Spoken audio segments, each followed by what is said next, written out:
রমজানের আগে রাজধানীর পাইকারি ও খুচরা বাজারে বেড়েছে ছোলার দাম। সপ্তাহের ব্যবধানে কেজিতে দাম বেড়েছে ৮ টাকা পর্যন্ত। এজন্য পাইকারদের দুষছেন খুচরা বিক্রেতারা। আর পাইকারি বিক্রেতারা বলছেন ডলারের দাম হঠাৎ বেড়ে যাওয়ায় বেড়েছে দাম।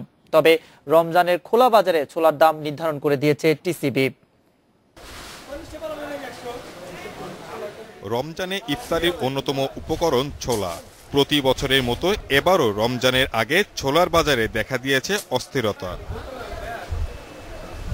ছোলার দাম বৃদ্ধিতে অসন্তোষ বাড়ছে ক্রেতাদের। পাইকারি থেকে নিয়ে গেলে তো খুচরা আরো বাড়বে। এদের যদি ধরেন ৮০, ৮২, ৮৫ নিয়ে গেল, ওখানে তো যাইতে ৯০, ১০০ টাকা বেচবো। যাতে এরকম প্রবণতা সৃষ্টি না হয়, এভাবে মার্কেট মনিটরিং করলে জনসাধারণ উপকৃত হবে। পাইকারি বাজারে প্রতি কেজি ছোলা বিক্রি হচ্ছে ৮৩ থেকে ৮৫ টাকায়, যা গেল সপ্তাহের চেয়ে প্রায় ৫ টাকা বেশি। আর খুচরা বাজারে ৮৮ থেকে ৯০ টাকায়, যা গেল সপ্তাহের থেকে প্রায় ৮ টাকা বেশি।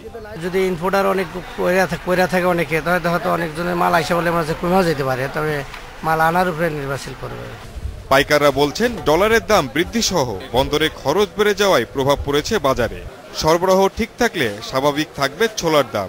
বর্তমানে যে আপনার ডলারের রেট মিনিমাম যদি ধরা যায় তাহলে ৮৩ টাকা। কস্টিং তার কোথায় পড়ছে? চিটাং পোর্ট। এরপরে তার আনুষঙ্গিক খরচ আছে। রিটেলার যখন বিক্রি করবে তারও ২-১ টাকা মুনাফার দরকার। তো ওভারঅল মিলে আপনার ৯০ টাকা যদি ছোলার বাজার হয়, এটা অযৌক্তিক কিছু না। এদিকে রমজানে ভোক্তাদের সুবিধার্থে মাস জুড়ে খোলা বাজারে ছোলা বিক্রির প্রস্তুতি সম্পন্ন করেছে টিসিবি। প্রতি কেজি ছোলা বিক্রি হবে ৭০ টাকায়। প্রতি বছরের মধ্যে আমরা এই বছর ৫০০ মেট্রিক টন বাড়িয়ে ২০০০ মেট্রিক টন ছোলা আমরা সারা দেশে ডিস্ট্রিবিউট করব। দেশের সব জায়গায় যেন সমান হারে সবাই পেয়ে থাকে এবং সব ডিলার যেন সমানভাবে ক্রয় করতে পারে, সেইটাকে মাথায় রেখে আমাদের পলিসিটা সৃষ্টি করি। সরকারি হিসেবে দেশে প্রতি বছর ছোলার চাহিদা প্রায় ১.৫ লাখ মেট্রিক টন। তবে সবচেয়ে বেশি চাহিদা থাকে রমজানে। Shahid Ahmed, independent news, Dhaka.